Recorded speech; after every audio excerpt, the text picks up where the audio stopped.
केसरिया से मन जोगी हुआ रे, दिल झूमे देखो मतवारा हुआ रे, केसरिया से मन जोगी हुआ। हर पल मनाओ केसरी त्योहार। विमल, बोलो जुबान केसरी।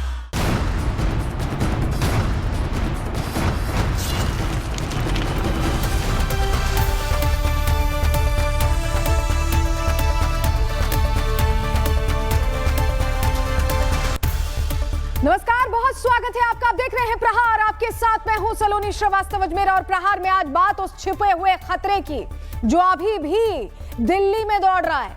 आतंकी साजिश ने दिल्ली को जिंदा बम बना दिया और अब भी एक गुमनाम कार में मौत घूम रही है। इस हमले की तह में जो साजिशें निकलकर सामने आई हैं वो कहीं ज्यादा खतरनाक है। जांच जैसे जैसे आगे बढ़ रही है वैसे वैसे सामने आ रही है आतंक की नई शक्लें, नए चेहरे और नए ठिकाने। जांच एजेंसियों की पड़ताल में खुलासा हुआ है कि यह हमला सिर्फ एक छोटी मोटी साजिश नहीं थी, बल्कि एक बड़े आतंकी नेटवर्क की जल्दबाजी का नतीजा था। आतंकी डॉक्टर उमर की कार में हुआ विस्फोट भले ही अधूरा रहा, लेकिन इसके पीछे की प्लानिंग पूरी थी। तैयारी थी मंदिरों को निशाना बनाने की, अस्पतालों में तबाही फैलाने की और भीड़ भाड़ वाली जगहों पर खून बहाने की। अयोध्या और वाराणसी के मंदिरों पर हमले की प्लानिंग थी। आतंकी शाहीन ने स्लीपर मॉड्यूल एक्टिव किया था। खुलासे पर खुलासे हो रहे हैं, लेकिन 300 किलो अमोनियम नाइट्रेट अभी भी गायब है। जिस i20 कार में धमाका हुआ वो तो जलकर राख हो गई, लेकिन दूसरी कार लाल रंग की इको स्पोर्ट्स वो अब भी दिल्ली में मौजूद है। जांच एजेंसियां इस कार को खोज रही हैं। ऐसे में सवाल यह है कि क्या उस कार में कोई आतंकी अब भी मौजूद है? क्या वो अगली तबाही की तलाश में है? क्या दिल्ली की भीड़ में कोई मौत का सौदागर छिपा बैठा हुआ है? हर सवाल का जवाब अब आपको देने जा रहे हैं।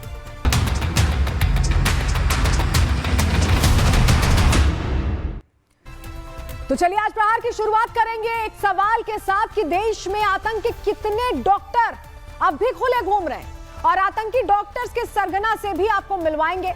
लेकिन उससे पहले दिल्ली धमाके की सबसे नई तस्वीर आपके सामने रखने जा रही है। तस्वीर आपको जो हम दिखा रहे हैं, 6 सेकंड, महज 6 सेकंड के अंदर कैसे दिल्ली में धमाका हुआ है और भीड़ भाड़ वाले इलाके में लाल किले के सामने कैसे कार में धमाका हुआ। ये तस्वीर आप देखिए, पूरी तरह से ये 6 सेकंड का खेल था, सिर्फ 6 सेकंड का।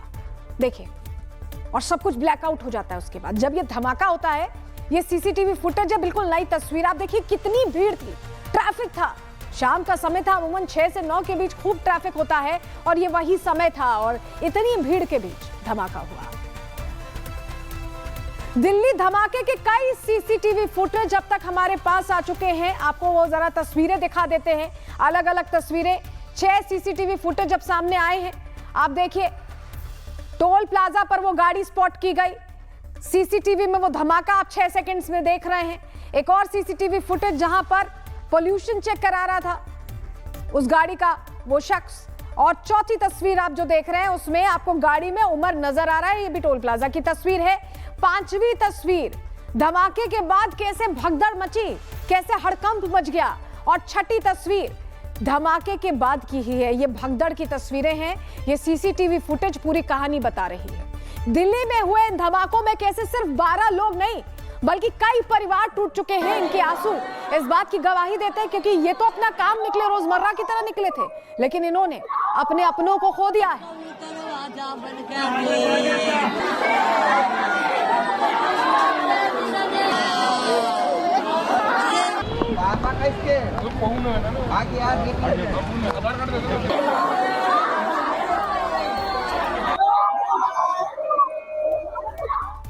बम धमाके में घायल लोगों से भी आज पीएम मोदी ने एलएनजेपी अस्पताल में मुलाकात की। सीधे वहां से लौटे दौरे से अपने और सीधे वहीं गए हैं। ये उस वक्त की तस्वीरें आप देख रहे हैं। मुलाकात कर उन्होंने ढांढस दिया, जो कुछ झेला है, जो कुछ देखा है, उनसे आप बीती सुनने की कोशिश की, समझने की कोशिश की, उनकी तकलीफ। ये तस्वीरें हम आपको दिखा रहे हैं, कैसे ढांढस बंधा है। ये देखिए, देश का प्रधान सेवक जब पहुंचता है ऐसे लोगों के पास जो हताहत हुए हैं, जो प्रभावित हुए हैं, तो एक अलग तरह का संबल दे पाता है, और यही वो तस्वीर है। इस आतंकी घटना को अंजाम देने वाला आतंकी डॉक्टर उमर और उसके सहयोगी डॉक्टर मुजम्मिल, आदिल और शाहीन का जो सरगना है उसका नाम है मौलवी इरफान, और ये तस्वीर भी आपको मौलवी इरफान की दिखा रहे हैं। फरीदाबाद मॉड्यूल का यही शख्स जिसकी आप यहाँ तस्वीर देख रहे हैं, ये असली मास्टरमाइंड है। मौलवी इरफान अहमद जम्मू और कश्मीर के शोपिया का रहने वाला है, जहां से पुलिस ने इसे गिरफ्तार कर लिया है। रिपोर्ट्स हैं कि इन सभी डॉक्टर्स को इसी मौलवी ने आतंकी ट्रेनिंग दी थी और अपनी बातों में फंसाया था, रेडिकलाइज किया था। ग्राफिक्स के जरिए जरा मौलवी इरफान की पूरी कुंडली हम आपके सामने रख देते हैं। नौगाम मस्जिद का इमाम है मौलवी, और ये मास्टरमाइंड भी सामने आ गया है। सभी आतंकी डॉक्टर्स मौलवी से ही जुड़े हुए थे, उसी से डायरेक्टिव्स ले रहे थे। डॉक्टर्स को मौलवी ने कट्टरपंथी बना दिया, इस कदर रेडिकलाइज किया कि पढ़े लिखे डॉक्टर जियादी बन गए। मुजम्मिल और आदिल का बेहद करीबी था ये मौलवी। श्रीनगर मेडिकल कॉलेज में काम करता था, वहां से सभी डॉक्टर्स के ये संपर्क में आया और जैश के वीडियो दिखाकर ब्रेन वॉश करता था। टेलीग्राम, थ्रीमा पर अकाउंट बनाया जिसके जरिए ये संपर्क में थे। जैश ए मोहम्मद के प्रोपेगेंडे को ये आगे बढ़ाता था। धार्मिक कामों की आड़ में फंड जुटाया करता था। हथियार और आईडी के लिए पैसे खर्च करता था, जो फंड मिलता था उससे। शोपिया में मौलवी इरफान के घर पर भी छापेमारी की गई है। सुरक्षा बलों ने 5 फोन, घर पर जब छापेमारी हुई तो 5 कीपैड वाले फोन बरामद किए हैं। दिल्ली में हुए धमाके के बाद लगा कि उमर के साथ आतंक का खेल खत्म हो गया है, लेकिन खतरा अभी टला नहीं है। जांच एजेंसियां अभी 300 किलोग्राम अमोनियम नाइट्रेट की तलाश कर रही थी कि तभी ऐसा खुलासा हुआ जिसने सुरक्षा बलों की बेचैनी बहुत ज्यादा बढ़ा दी है। खबर है कि दिल्ली में अभी भी फरीदाबाद से जुड़ा जैश ए मोहम्मद का एक संदिग्ध आतंकी घूम रहा है। पुलिस को एक लाल रंग की संदिग्ध इको स्पोर्ट्स कार की तलाश है, क्योंकि इसी कार में वो आतंकी हो सकता है, इसी में हो सकता है कि वो 300 किलो विस्फोटक भी हो। दिल्ली पुलिस का मानना है कि यह कार किसी बड़े आतंकी हमले की आशंका से जुड़ी हो सकती है। पुलिस की 5 टीमें इस कार की धरपकड़ के लिए लगातार जुटी हुई हैं, लगी हुई हैं। इस कार को लेकर दिल्ली के सभी पुलिस स्टेशंस, पुलिस पोस्ट और बॉर्डर चेकिंग पॉइंट्स पर हाई अलर्ट जारी कर दिया गया है, जहां पर चेकिंग चल रही है। दिल्ली पुलिस ने पड़ोसी राज्यों को लेकर भी यूपी और हरियाणा की फोर्स को भी इस लाल कार की तलाश के निर्देश दे दिए गए। आप ये नंबर देखिए, अगर आपको भी ये गाड़ी कहीं दिखती है, लाल कलर की इको स्पोर्ट्स कार जिसका नंबर है DL10CK0458, तो अगर आपको ये कहीं स्पॉट होती तो आप भी नियरेस्ट पुलिस स्टेशन में इसकी जानकारी दें। अब ये 2 तस्वीरें आपको दिखाने जा रहे हैं, ये देखिए। पहली तस्वीर उमर की i20 कार की है जिसमें धमाका हुआ है, और दूसरी तस्वीर लाल रंग की इको स्पोर्ट कार की है जिसमें आतंकी खुलेआम घूम रहा है, जिसकी तलाश सुरक्षा एजेंसियां कर रही हैं, क्योंकि अभी तक ये लाल गाड़ी का खुलासा आज ही हुआ है, आज ही जानकारी मिली है। और ऐसे में ये लाल गाड़ी एक गुमनाम खतरा बनकर दिल्ली की सड़कों पर घूम रही हो सकती है। इसे स्पॉट करने के लिए सारी एजेंसियां, सारे पुलिस अधिकारी, सारे बड़े अधिकारी लगे हुए हैं। लाल इको स्पोर्ट्स कार को लेकर एक और बड़ी जानकारी जो मिल रही है, एक और बड़ा खुलासा हुआ, आपको बता रहे हैं। इको स्पोर्ट्स कार फर्जी पते के आधार पर खरीदी गई, ये बहुत बड़ी खबर। फर्जी पते के आधार पर खरीदी गई। उमर नबी ने दिल्ली की फर्जी पते का इस्तेमाल किया है। कार दिल्ली के रजौरी गार्डन आरटीओ से रजिस्टर्ड है और इको स्पोर्ट कार में पता दिल्ली के सीलमपुर का है। सीलमपुर के एक फर्जी पते पर गाड़ी खरीदी गई है, मस्जिद के पास बताकर गाड़ी खरीदी गई है।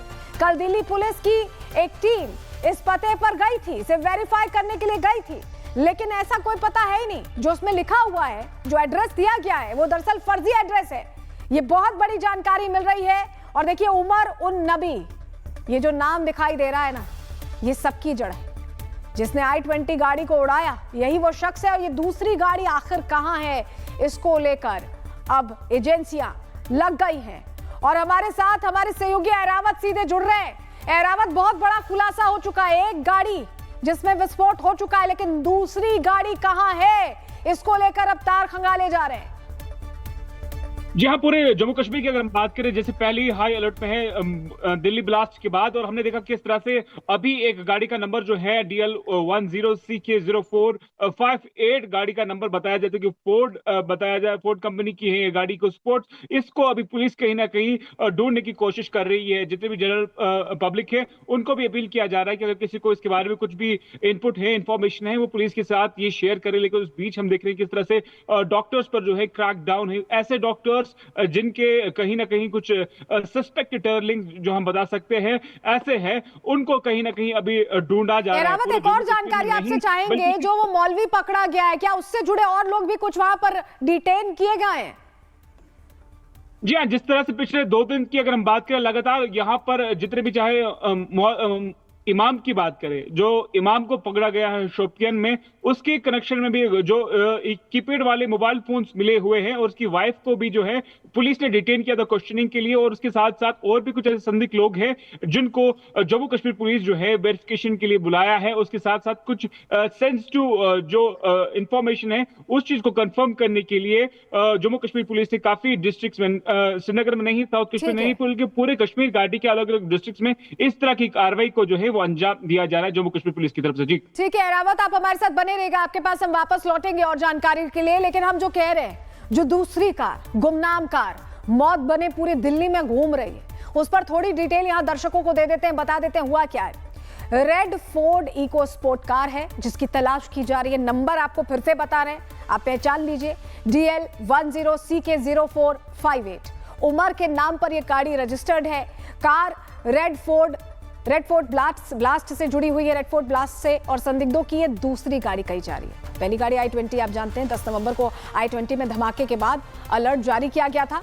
दिल्ली NCR के सभी थाने, बॉर्डर, चेक पोस्ट पर अलर्ट रखा गया है। 5 स्पेशल टीमें दिल्ली पुलिस की कार ट्रैक कर रही है। यूपी और हरियाणा पुलिस को भी अलर्ट पर रखा गया क्योंकि अगल बगल के राज्यों में भी हो सकता है ठहर ठिकाना लिया जाए।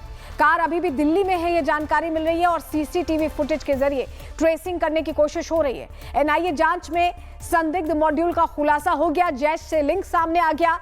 संदिग्धों ने 2 कार का इस्तेमाल प्लानिंग में किया था। एनआईए और पुलिस संयुक्त जांच कर रही है। वाइडर नेटवर्क पर संदेह जाहिर किया जा रहा है। पीएम मोदी घायलों से मिल चुके, पूरा अपडेट दरअसल हम आपको ये दे रहे हैं, घायलों से मिल चुके, उन्होंने कार्रवाई का वादा दिया है। और फरीदाबाद से विस्फोटक बरामद हो चुका है, मॉड्यूल का कनेक्शन सामने आ चुका है और कार मिलने पर तत्काल इंटरसेप्ट करने का आदेश जारी कर दिया गया क्योंकि ये दिल्ली की सड़कों पर अभी भी एक आतंकी घूम रहा है। कैसे इसकी धरपकड़ के लिए सुरक्षा एजेंसियां लगी हुई हैं, पूरी रिपोर्ट के जरिए आपको डिटेल देते हैं।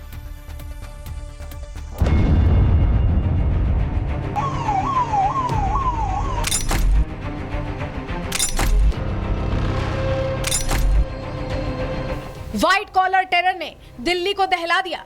हमला करते हुए आतंकी उमर भी जहन्नुम पहुंच गया, लेकिन यह खतरा अभी टला नहीं है। सुरक्षा एजेंसियां जांच में लगी हैं। सूत्रों के मुताबिक अब भी 300 किलोग्राम अमोनियम नाइट्रेट कहीं छिपा है, जिसकी तलाश जांच एजेंसियां कर रही हैं। फरीदाबाद से 2900 किलोग्राम विस्फोटक मिल चुका है। अमोनियम नाइट्रेट बांग्लादेश, नेपाल के रास्ते भारत आया। अब सुरक्षा एजेंसियों के सामने इस वक्त सबसे बड़ी चुनौती है कि उन्हें कैसे भी करके बचे हुए 300 किलोग्राम अमोनियम नाइट्रेट को बरामद करना है और देश को बड़ी अनहोनी से बचाना है, जिसके लिए देश भर में जांच एजेंसियां छापेमारी कर रही हैं। इतना ही नहीं, लाल किले के पास हुए विस्फोट की जांच में एक और चौंकाने वाला खुलासा हुआ है। सीसीटीवी फुटेज से पता चला है कि आतंकी 2 अलग अलग कार में दिल्ली पहुंचे थे। I-20 कार से लाल किले के पास धमाका किया गया। लाल रंग की एक इको स्पोर्ट्स कार जिसका रजिस्ट्रेशन नंबर DL10CK0458 है, वो अभी भी दिल्ली में बेलगाम घूम रही है। इस खुलासे के साथ ही सुरक्षा एजेंसियों में हड़कंप मच गया है और पूरी दिल्ली में हाई अलर्ट घोषित कर दिया गया है। सभी वीवीआईपी, ऐतिहासिक स्थलों और भीड़-भाड़ वाले बाजारों की सुरक्षा बढ़ा दी गई है। स्पेशल सेल के अधिकारियों ने बताया कि दोनों कारें बदरपुर बॉर्डर से एक साथ दिल्ली में घुसी थी। चांदनी चौक पार्किंग में भी एक साथ ही मौजूद थी। दोनों कार में बैठे आतंकी एक दूसरे से बात कर रहे थे। वहीं हमले वाली जगह पर जो कारतूस मिले हैं, उससे सुरक्षा एजेंसियां और भी सख्ते में आ गई हैं। जांच एजेंसियों की शुरुआती रिपोर्ट बताती है कि लाल किले के पास हुआ बम धमाका कथित तौर पर डर और लापरवाही का नतीजा था, लेकिन इसके पीछे देश को दहलाने की बड़ी साजिश थी, जिसे सुरक्षा एजेंसियों ने काफी हद तक नाकाम कर दिया। पर दिल्ली में खतरे की घंटी अभी भी ऑन है। Bureau report, Republic Bharat. और अब दिल्ली के लाल किले के पास हुए धमाके का पैनिक बटन कैसे दब गया और कैसे धमाका हुआ, कौन कौन इसमें शामिल है, इसकी जांच की जा रही है। 10 नवंबर को हुए इस आतंकी हमले को लेकर हर घंटे नए खुलासे हो रहे हैं। माना जा रहा है कि आतंकी डॉक्टर उमर ने घबराकर इस वारदात को अंजाम दिया है। और सोचिए अब सवाल ये उठता है कि आखिर आतंकी डॉक्टर उमर पैनिक में क्यों आया, कैसे आया। जम्मू कश्मीर पुलिस का ये पोस्ट आप देखिए, ये पोस्ट जो हम आपको दिखा रहे हैं, पोस्ट हमले के पहले किया गया था। You can't run but you can't hide, you can run but you can't hide, ये लिखा हुआ है कि आप भाग सकते हो लेकिन आप छिप नहीं सकते, ये पोस्ट था। और जब जांच एजेंसियों को भारी मात्रा में विस्फोटक मिले थे तब ये पोस्ट किया गया था, जब आतंकी डॉक्टर पुलिस की गिरफ्त में आ चुके थे। ये पोस्ट शाम 6:10 पर किया गया था और हमला 6:55 पर हुआ। तो क्या उमर पुलिस के इस पोस्ट से इतना घबरा गया और पैनिक में आ गया था जिसके बाद धमाका हो गया?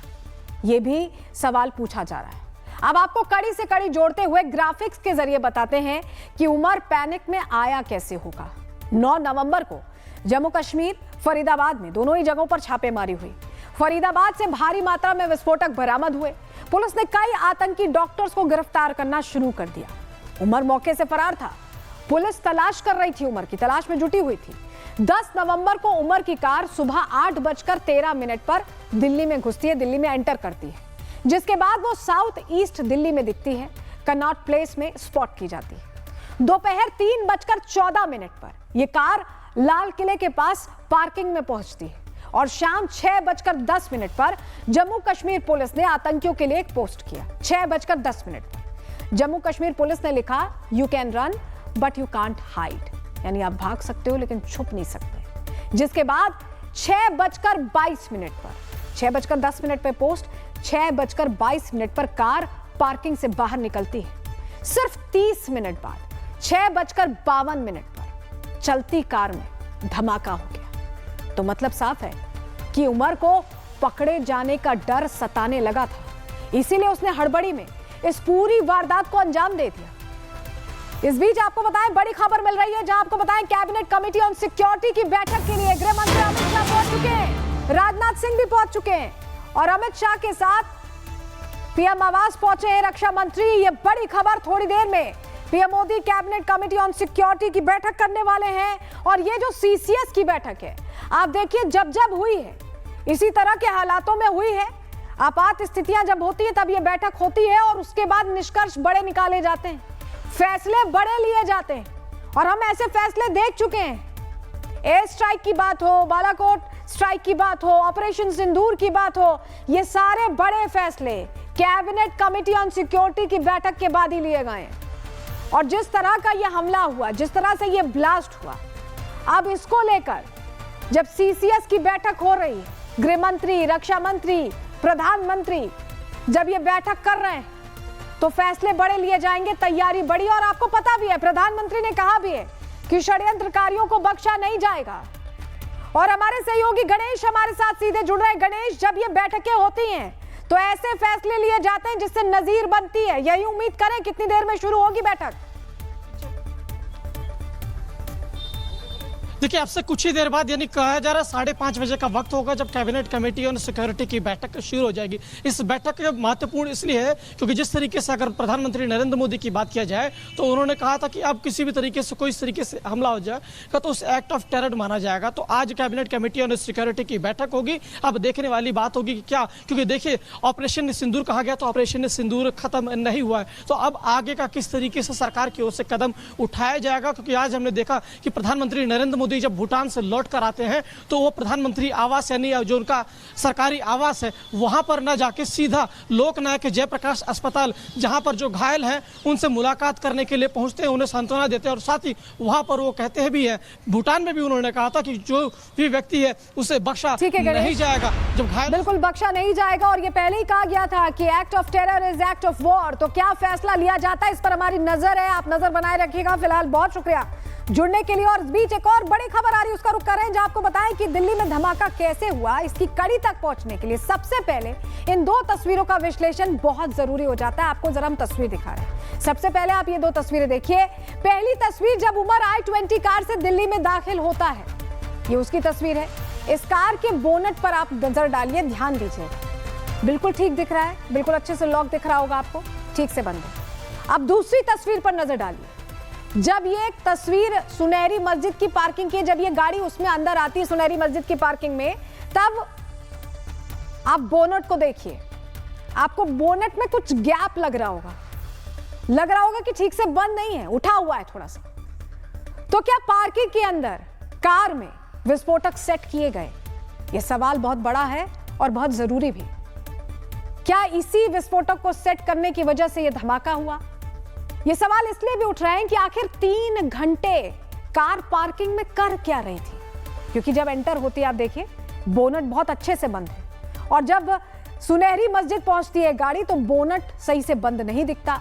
सुरक्षा एजेंसियां हर एंगल की जांच कर रही हैं, लेकिन सवाल यह भी है कि गाड़ी में मौत का सामान आया कैसे?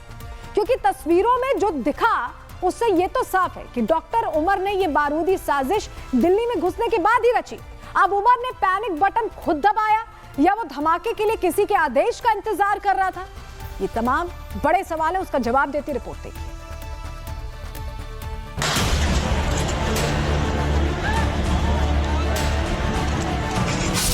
लाल किले के पास हुए धमाके के बाद जांच एजेंसियों ने चौंकाने वाले खुलासे किए हैं। ऑपरेशन सिंदूर के बाद से आतंकी बौखलाए हुए थे। वो किसी बड़े सीरियल ब्लास्ट की तैयारी कर रहे थे।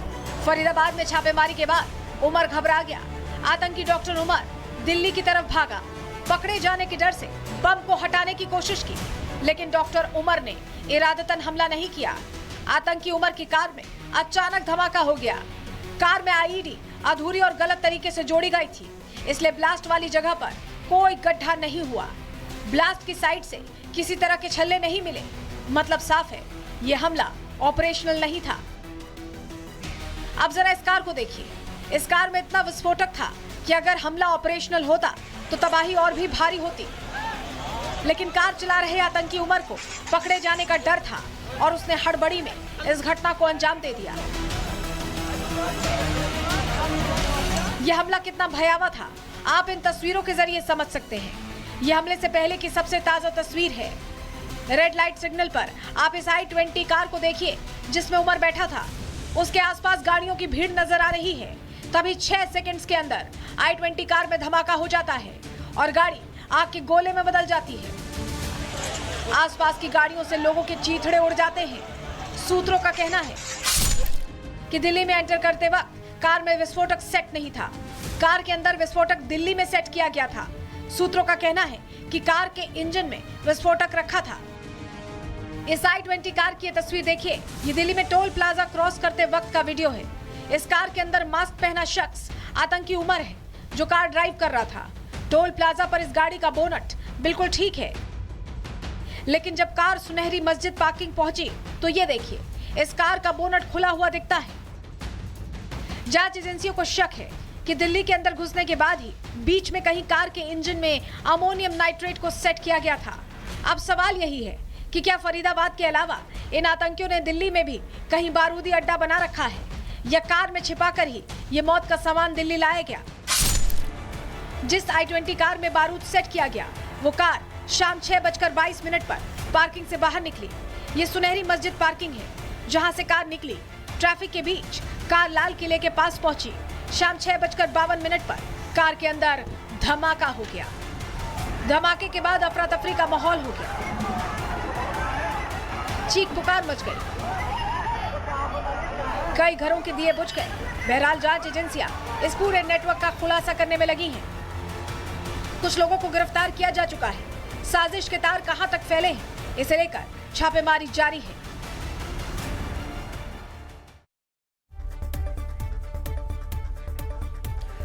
डॉक्टर शाहीन से पूछताछ में बड़ा खुलासा हुआ। बड़ी जानकारी जो मिल रही है आपको बता रहे हैं। बड़ी खबर, उत्तर प्रदेश के मंदिर और धार्मिक स्थल टारगेट थे। इस हमले के लिए शाहीन ने स्लीपर मॉड्यूल एक्टिव किया था। मॉड्यूल के निशाने पर हिंदू धार्मिक स्थल थे, इन्हें ही टारगेट पर रखा गया था। अयोध्या और वाराणसी। अयोध्या में विस्फोट की साजिश ये आतंकी रच रहे थे। यूपी एटीएस भी अब इस एंगल पर जांच कर रही है। ये बड़ी जानकारी। यूपी के मंदिर और धार्मिक स्थल टारगेट पर थे और इसको लेकर तैयारी की जा रही थी। जो स्लीपर मॉड्यूल है उसे एक्टिव कर दिया गया था। तो इस वक्त की बड़ी जानकारी आपको दे रहे हैं।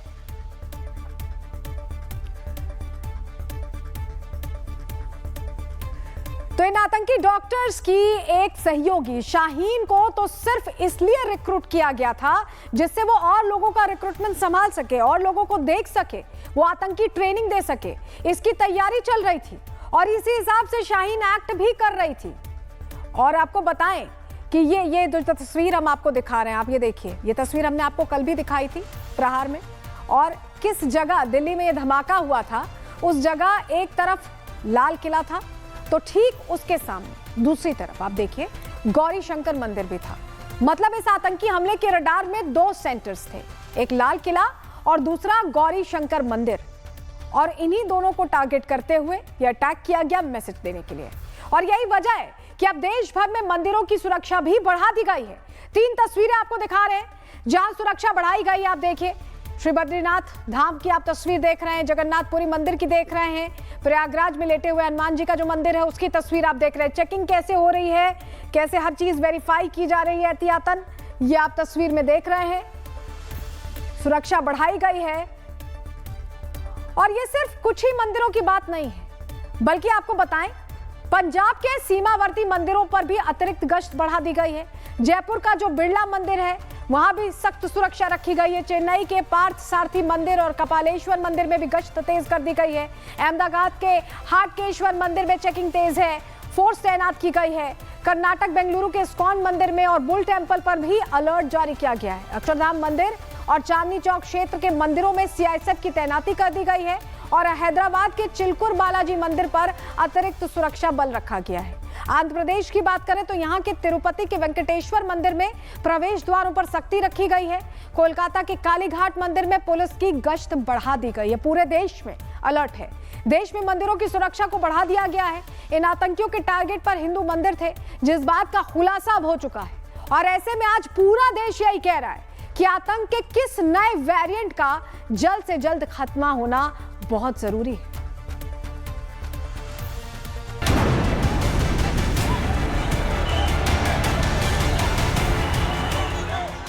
दिल्ली धमाकों पर जब सबकी नजर लाल किले और उसके आसपास हुए ब्लास्ट पर थी, तब शायद इस बात पर किसी ने गौर नहीं किया कि धमाके वाली साइट से चंद मीटर दूर मंदिर की घंटियां बज रही थी। आरती का समय नजदीक था। चांदनी चौक का गौरी शंकर मंदिर श्रद्धालुओं से भरा हुआ था। तो क्या आतंकियों के निशाने पर मंदिर था? इस सवाल का आधिकारिक जवाब तो अभी जांच एजेंसियों के शब्दों का इंतजार कर रहा है। लेकिन रिपब्लिक भारत की लगातार जारी इन्वेस्टिगेशन इस ओर खुलासा करती है। कई तार ऐसे हैं जो सीधे मंदिर को निशाना बनाए जाने की तरफ इशारा करते हैं। अलग अलग जगहों से गिरफ्तार आतंकियों से पूछताछ में बड़ा खुलासा हुआ है। प्राप्त जानकारी के मुताबिक अयोध्या का राम मंदिर और वाराणसी आतंकियों के निशाने पर था, जिसके लिए उन्होंने मॉड्यूल तैयार कर रखा था। अयोध्या में भी आतंकी विस्फोट करना चाहते थे। इसके लिए गिरफ्तार हो चुकी शाहीन ने अयोध्या के स्लीपर मॉड्यूल को एक्टिवेट कर रखा था। अयोध्या में ये सारे घटनाक्रम को अंजाम तक पहुंचाते उससे पहले ही इन आतंकियों की गिरफ्तारी और विस्फोटक बरामद हो गए। सूत्र बताते हैं कि दरअसल लाल किला में ब्लास्ट करने की योजना नहीं थी। ऐसा अभी तक जांच में लग रहा है, क्योंकि विस्फोटक में टाइमर या किसी दूसरी चीजों का इस्तेमाल नहीं किया गया। हड़बड़ी और जल्दबाजी में ये ब्लास्ट हो गया।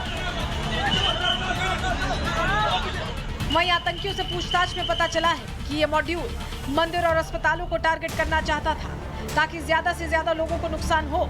इन आतंकियों की हिट लिस्ट में मंदिर, अस्पताल और भीड़ भाड़ वाली जगह थी। अब सबसे बड़ा सवाल तो ये है कि क्या हिंदुस्तान के अंदर हिंदू मंदिर ही खतरे में है? अयोध्या में सदियों इंतजार के बाद रामलला का मंदिर आज सुरक्षा बलों से घिरा हुआ है। कई मौकों पर राम मंदिर में एनएसजी तक डिप्लॉय करनी पड़ चुकी है। क्या 100 करोड़ से ज्यादा की हिंदू आबादी वाले हिंदुस्तान में हिंदू मंदिरों को भी सुरक्षा की जरूरत है? क्या किसी इस्लामिक देश में कोई धार्मिक स्थल को इस तरह की पैरामिलिट्री के कवर में रखा जाता है? क्या किसी पश्चिमी देश में किसी चर्च को इस तरह की नेशनल सिक्योरिटी में रखा जाता है? तो भारत में ही क्यों, जहाँ 100 करोड़ से ज्यादा की आबादी हिंदुओं की है, वहाँ हिंदू मंदिर ही खतरे में है। देखिए, आज पूरा देश इस बात से हैरत में है कि क्या डॉक्टरी जैसे पेशे से जुड़े लोग भी आतंकी हो सकते हैं। फरीदाबाद मॉड्यूल से जुड़े आतंकियों के पास जिस तरह से 2900 किलो विस्फोटक बरामद हुआ और उसके बाद एक आतंकी डॉक्टर ने दिल्ली में धमाका कर दिया, उससे सवाल तो बहुत सारे खड़े हो रहे हैं। इन आतंकी डॉक्टर्स की एक सहयोगी शाहीन को तो सिर्फ इसलिए रिक्रूट किया गया था कि वो जैश-ए-मोहम्मद आतंकी संगठन के लिए महिलाओं को आतंकी ट्रेनिंग दे सके। सोचिए आप, जांच एजेंसियों की पूछताछ में शाहीन के प्लान शोबा-ए-दावत का भी खुलासा हुआ है। ग्राफिक्स के जरिए आपको इस प्लान की पूरी डिटेल्स दे देते हैं। ये क्या प्लान था इसका? जमात उल मोमिनात का ये भारत में एक्सटेंशन था। भारत में चीफ कमांडर शाहीन को बनाया गया था। आतंकी मसूद अजहर की बहन सादिया मुख्य कमांडर है जमात उल मोमिनात की। शाहीन को महिला रिक्रूटमेंट की जिम्मेदारी मिली थी। शाहीन कट्टरपंथी सोच वाली लड़कियों को यहां टारगेट करती थी। दौरा-ए-तस्किया नामक शुरुआती ट्रेनिंग देने का जिम्मा शाहीन के पास था। भारत में शोबा-ए-दावत की पूरी जिम्मेदारी शाहीन को दी गई थी। ट्रेनिंग में नए महिला आतंकियों का ब्रेन वॉश किया जाता था। उन्हें रिक्रूट करते थे, उनका ब्रेन वॉश करते थे। पढ़ाया गया कि जन्नत के लिए भारत के खिलाफ जिहाद जरूरी है। शाहीन ने जैश की दौरा-आयत-उल-निसाह की ट्रेनिंग ली थी और शाहीन का मकसद ज्यादा मुंतजिमा बनाना था। इससे ज्यादा महिलाओं को जैश-ए-मोहम्मद से जोड़ा जा सके। आर्थिक रूप से कमजोर महिलाओं को ये शाहीन टारगेट किया करती थी, उन्हें स्पॉट करती थी, उन्हें टारगेट करती थी, उनका ब्रेन वॉश करती थी। डॉक्टर शाहीन ने कानपुर में पोस्टिंग के दौरान मेडिकल कॉलेज के अलावा एक और कमरा चमनगंज में किराए पर ले रखा था, जिसे लेकर अब कानपुर पुलिस जांच भी कर रही है। वहीं इस बीच हमारे संवाददाता ने भी डॉक्टर शाहीन के कानपुर वाले पुराने घर से एक रिपोर्ट भेजी है, आपको दिखा रहे हैं। दिल्ली ब्लास्ट के बाद डॉक्टर शाहीन की अरेस्टिंग के बाद कहीं ना कहीं उसका जो कनेक्शन है वो कानपुर से निकलकर सामने आया। इस वक्त हम मौजूद हैं कानपुर के जीएसवीएम मेडिकल कॉलेज में और मैं उसको तस्वीरों में दिखाऊंगा। यही वो आवास है L29, जहां पर 2006 से 2013 तक जो डॉक्टर शाहीन है वो यहीं पर रही है। बीच में 2009 में 6 महीने के लिए बतौर कन्नौज उसका ट्रांसफ़र हुआ था, लेकिन उसने आवास खाली नहीं किया था, यहीं रहती थी और यहीं पर जो सूत्रों की माने तो आसपास के लोगों से ना तो मिलती थी ना ही मुलाकात करती थी। उसके जो कनेक्शंस थे वो कॉलेज के बाहर थे। वो तमाम ऐसे जो मुस्लिम बहुल क्षेत्र है वहीं पर जाती थी और उन लोगों से उसकी बातचीत थी, उनसे उनकी मुलाकात थी, जिसको लेकर के जो एजेंसीज़ हैं वो जाँच भी कर रही हैं। फिलहाल कॉलेज परिसर की बात की जाए तो यहाँ पर लोगों का ये मानना है कि यहाँ पर वो लोगों से ज़्यादा बातचीत नहीं करती थी और सिर्फ अपने काम के लिए यहाँ पर आती थी। उसके बाद जो आसपास के क्षेत्र हैं वहाँ पर उसकी पैठ थी। कई ऐसे धार्मिक स्थल हैं जहाँ पर उसका आना जाना था, जिसको लेकर के जो एजेंसीज़ है वो जांच करी। फिलहाल आपको बता दें इस पूरे प्रकरण में जो जफ़र हयात हैं, जो कि शाहीन के हस्बैंड थे, इन्होंने एक बड़ा खुलासा किया, ये बात कहते हुए कि बतौर शादी उन्होंने, जब शाहीन ने इस बात की डिमांड करी कि वो यूरोपियन कंट्रीज़ में शिफ्ट होना चाहती है, उसके बाद ही उनका तलाक हो गया था, जिसके बाद से ही उन्होंने उससे किसी भी तरह का संपर्क नहीं किया था, ना तो उसने अपने दोनों बच्चों से कोई संपर्क किया था। वहीं इस पूरे आतंकी गिरोह में शाहीन के साथ उसका भाई परवेज भी शामिल बताया जा रहा है। खबर है कि परवेज भी इस आतंकी नेटवर्क में खास चेहरा था। परवेज की तस्वीर हम आपको यहां दिखा रहे हैं। इसको भी कोई जिम्मेदारी दी गई थी, ऐसा खुलासा हुआ है। जांच एजेंसियों ने जब डॉक्टर परवेज के घर छापेमारी की तो यह पता चला कि डॉक्टर परवेज की यहां पर उनके घर पर कीपैड वाले फोन का इस्तेमाल होता था। अमूमन टच स्क्रीन फोन इस्तेमाल किए जाते हैं, बहुत ही टेक्नोलॉजिकली एडवांस्ड फोन इस्तेमाल किए जाते हैं, लेकिन कीपैड वाला फोन कुछ तो वजह रही होगी। घर से कई इलेक्ट्रॉनिक गैजेट्स बरामद हुए हैं। डॉक्टर मुजम्मिल के संपर्क में परवेज था। अपनी बहन शाहीन से भी लगातार टच में बना रहता था और ऐसे में शक के तार अब परवेज से भी जुड़ गए हैं। दोनों बहन भाई की आतंकी जोड़ी को लेकर इनके परिवार वालों का अब क्या कुछ कहना है वो भी आप सुन लीजिए जरा। परिवार में स्थिति अभी इस समय तो पूरा ठीक ठाक नहीं। मेरे फादर जो है हार्ट पेशेंट है, वैसे भी कल रात में उनकी तबीयत भी ख़राब हो गई थी। अभी सब बातें हुई तो उनकी तबीयत ख़राब हो गई थी उनकी। अब जरा अपनी बहन और अपने भाई के बर्ताव के बारे में बताइए। आप बचपन से उनके संग रहे हैं, जरा बहन के बारे में बताइए। सही है, अच्छा है। बहन की कब से घर से बाहर है, कितने साल हो गए घर छोड़े बहन को? घर छोड़े तो उनको 4 साल से तो आना जाना नहीं है। 4 साल से आना जाना नहीं। क्या आप लोगों ने कभी फॉलो अप लिया कि किनके संग रहती हैं, किनके दोस्ती में रहती हैं? कश्मीर के लोगों से क्या कोई दोस्ती नहीं? हम फ्रेंड सर्किल नहीं जानते कि वो किनके साथ रहीं, क्या करी, ये नहीं जानते। का इरादा ये था कि हम कहीं बाहर यूरोपियन कंट्रीज़ में या ऑस्ट्रेलिया वगैरह जाने का, तो चूँकि मैं भी सर्विस कर रहा था, वो भी कर रही थी, तो मैंने बोला कि सब ठीक ठाक तो चल रहा, जाना कैसा कुछ खास तो समझ में नहीं आ रहा। बस इतनी बात हुई थी। उसके बाद फिर वो कितने साल शादी आपकी की थी? हमारी 9 या 10 साल रही थी। किस सन में शादी हुई थी? 2003 में। और डाइवोर्स कब हुआ? 2012-13। क्या इस दौरान कभी उनकी गतिविधि ऐसी लगी आपको कि किसी आतंकी मॉड्यूल से उनका कनेक्शन है? ना भाई, कोई मतलब ही नहीं था। क्या धर्म के प्रति काफी, यहाँ से आप पता कर लीजिए। क्या धर्म के प्रति काफी झुकाव है? ना, कुछ नहीं, बिल्कुल नहीं। शाहीन साल 2016 से लेकर 2019 तक कानपुर में रही है, तो वहीं इनके एक और सहयोगी आदिल कश्मीर से भागकर सहारनपुर आ गया था, जहां इसने एक नामी अस्पताल में करीब 6 महीने काम भी किया।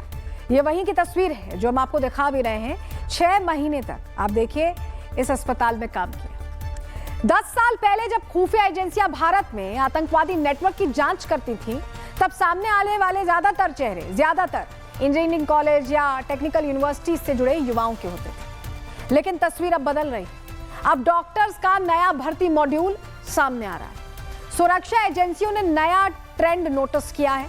मेडिकल स्टूडेंट्स अब आतंकी मॉड्यूल में शामिल हो रहे हैं। बायोटेक प्रोफेशनल्स पर फोकस ज्यादा है। क्लीन इमेज वाले लोग खोजते हैं, क्लीन इमेज जिनकी हो उन्हें प्राथमिकता दी जा रही है। शक से बचने के लिए प्रोफेशनल बैकग्राउंड जरूरी होता है। विस्फोटक बनाने में मेडिकल नॉलेज काम आती है। जैविक हथियारों के लिए बायोटेक एक्सपर्ट्स ही हायर करते हैं। रासायनिक हमलों की प्लानिंग में इनको इससे मदद मिलती है। सोशल मीडिया पर इन्फ्लुएंस बढ़ाने की इनकी रणनीति रहती है और उसी हिसाब से ये एक्ट करते हैं। डॉक्टर, नर्स जैसे पेशेवर लोग, व्हाइट कॉलर लोग इनके टारगेट पर रहते हैं। हाईली एजुकेटेड प्रोफाइल कम संदेह पैदा करती। कोई भी नहीं सोच सकता ना कि पढ़ा लिखा शख्स ऐसे रेडिकलाइज हो सकता है, ऐसे जिहादी बन सकता है। आतंकी नेटवर्क में नए स्किल सेट की अब जरूरत हो गई और इसी हिसाब से ये हायरिंग कर रहे हैं, रिक्रूटमेंट कर रहे हैं। दिल्ली ब्लास्ट के बाद महाराष्ट्र एटीएस ने थाने के मुंब्रा कौसा में एक बड़ी कार्रवाई करते हुए शिक्षक इब्राहिम आबिदी के घर पर छापेमारी की। जांच के मुताबिक आबिदी मुंब्रा कौसा में किराए के मकान में रहता था और हर रविवार कुर्ला की एक मस्जिद में उर्दू पढ़ाने जाया करता था। अब इसको भी पकड़ा गया है। इसका क्या लिंक है, इसको लेकर जांच चल रही है। पुलिस ने जब इनकी पत्नी से बातचीत की तो उन्होंने क्या कहा, सुन लीजिए। एटीएस पुणे हमारे घर आई थी, 15 की तादाद में थी। उन्होंने हमारा घर सर्च किया, सर्च वारंट के साथ आए थे। घर की तमाम तलाशी ली। 3 घंटा 2 से लेकर 5 तक 3 घंटे तक उन्होंने हमारे घर की तलाशी ली। इस दौरान मेरे बच्चे और मैं बहुत डिस्टर्ब हुए। मेरे छोटे बच्चे हैं, मैं घर में रहती हूँ, अकेली हूँ, मैं मेरे हस्बैंड के साथ रहती हूँ। बहुत डिस्टर्बेंस क्रिएट हुआ हमारे घर में। उन्होंने सारा सामान उलट पलट किया, चीजें देखी किया। उनको कुछ मिला नहीं, सिर्फ उन्होंने हार्ड डिस्क हमारा लिया कंप्यूटर का और मेरा फोन, बच्चों का फोन और मेरे हस्बैंड का फोन साथ में लेके गए। और कुर्ला में मेरे हस्बैंड का दूसरा घर है, तो वो उस घर में भी बोले हम तलाशी लेंगे। उस घर की तलाशी ली और उसके बाद वो कुर्ला पुलिस स्टेशन में उनको लेके चले जाते हैं। तो आप सुन रहे हैं, वो कह रही हैं बड़ी दिक्कत आई, लेकिन आतंक से जुड़ा एंगल मिल रहा है, ऐसे में जांच चल रही है। मुंबई में आबिदी के घर से हमारे संवाददाता ने एक रिपोर्ट भेजी, आपको दिखा रहे हैं। इसी बिल्डिंग में जो इब्राहिम अब्दी है की बीबी जो दूसरा घर है यहाँ पर है। हालांकि यहाँ पे महाराष्ट्र एटीएस की टीम आई थी और यहाँ से जांच करके गई हुई है। साथ ही जो दूसरी बीबी का बेटा है उससे भी महाराष्ट्र एटीएस ने पूछताछ किया है और लगातार जो है कई ऐसी चीज़ें बरामद किया है महाराष्ट्र एटीएस ने, जिसको लेकर महाराष्ट्र एटीएस जाँच कर रही है। जो मुमरा वाला घर है वहाँ से मोबाइल फ़ोन, इसके अलावा लैपटॉप का डिवाइस के साथ कई ऐसे डॉक्यूमेंट महाराष्ट्र एटीएस की टीम ले गई है, जिसको लेकर जांच किया जा रहा है। पुणे से जो गिरफ्तार हुआ था जुबेर हैंगर, उसके साथ संबंध क्या है, इन सारी चीज़ों के लेकर जांच कर रही है। जो जांच में अभी तक पता चला है कि जो ये लोग बच्चों को ब्रेन वॉश करते थे, इन सारी चीज़ों को लेकर कहीं कहीं महाराष्ट्र एटीएस जांच कर रही है। देखिए, अब सवाल तो ये है कि ये पढ़े लिखे लोग, मुंबई का शिक्षक आबिदी हो या फरीदाबाद मॉड्यूल के ये डॉक्टर्स, सवाल है कि आखिर इन पढ़े लिखे लोगों को ब्रेन वॉश कैसे किया जाता है और ये जिहाद के नाम पर राजी कैसे हो जाते हैं, कैसे मान जाते हैं। लेकिन देखिए, ये कोई नई बात भी नहीं है, बल्कि बड़े आतंकी संगठनों के सरगना भी बड़ी बड़ी डिग्रियां लेकर बैठे हुए हैं। ग्राफिक्स के जरिए आपको बताते हैं, ओसामा बिन लादेन अलकायदा का सरगना, सिविल इंजीनियरिंग में इसके पास डिग्री थी। वहीं ऐमान अल जवाहिरी अलकायदा का पूर्व नेता, सर्जन था, डॉक्टर था। अबू बकर अल बगदादी आईएसएस का खलीफा, इस्लामी स्टडीज में इसने पीएचडी की थी। हाफिज मोहम्मद सईद लश्कर तैयबा का संस्थापक, इस्लामी कानून में इसने मास्टर्स किया हुआ है। मौलाना मसूद अजहर जैश ए मोहम्मद का संस्थापक, इसने इस्लामी स्टडीज में मास्टर्स किया हुआ था। तो ये पढ़े लिखे आतंक का जाल फैलाते हैं और अपनी जिहादी सोच से बाकी युवाओं को जो जरा सी इनकी बात में आ जाते हैं उनको रेडिकलाइज कर लेते हैं। आतंकियों ने पढ़े लिखे लोगों को तो हमेशा टारगेट किया है, लेकिन ये समय समय पर अपना वेरिएंट बदलते रहते हैं। कैसे बदलते हैं, रिपोर्ट के जरिए आपको बता रहे हैं।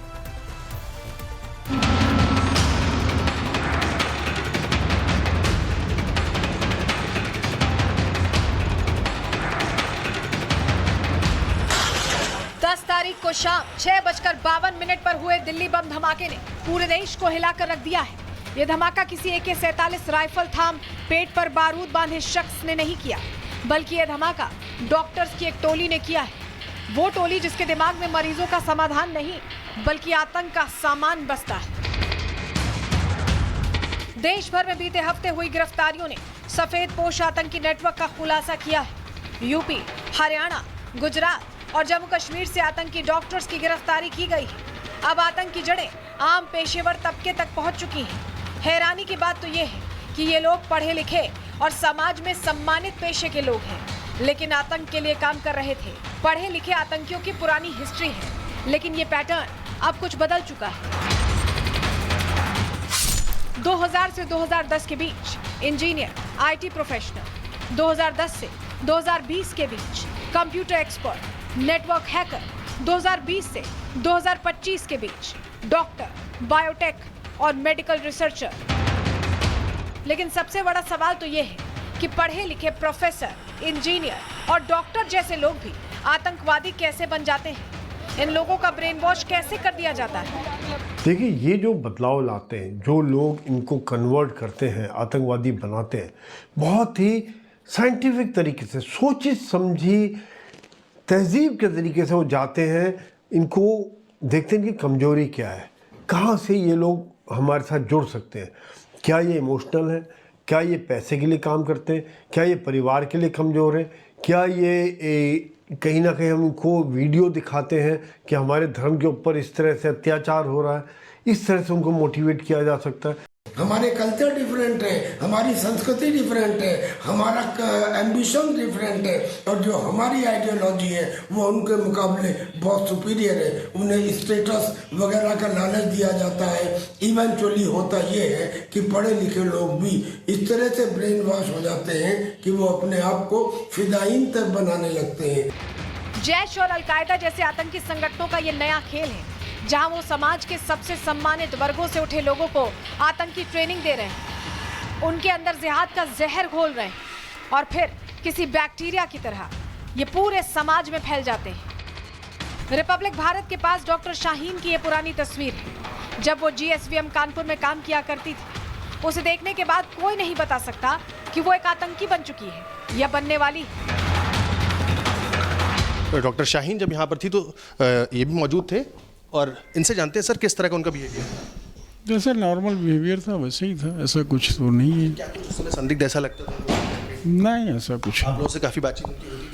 हाँ, ऐसे जैसे डिपार्टमेंट में बात होती है उसी तरह की बात होती है। विचारधारा में कभी अंतर लगा उनकी? नहीं, ऐसा तो कुछ हमको समझ में नहीं आया। कोई ऐसी बात नहीं लगी? ये सब तो देखिए, अभी बहुत सारे खुलासे होना बाकी है। वो लाल गाड़ी, उसकी तलाश तेज है। इस खबर पर लगातार हमारी नजर बनी हुई है। इसी के साथ आज के लिए प्रहार में इतना ही। दीजिए इजाजत, नमस्कार।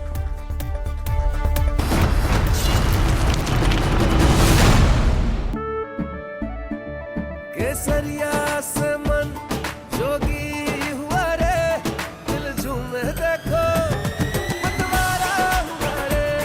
केसरिया से मन जोगी हुआ। हर पल मनाओ केसरी त्योहार। विमल, बोलो जुबान केसरी।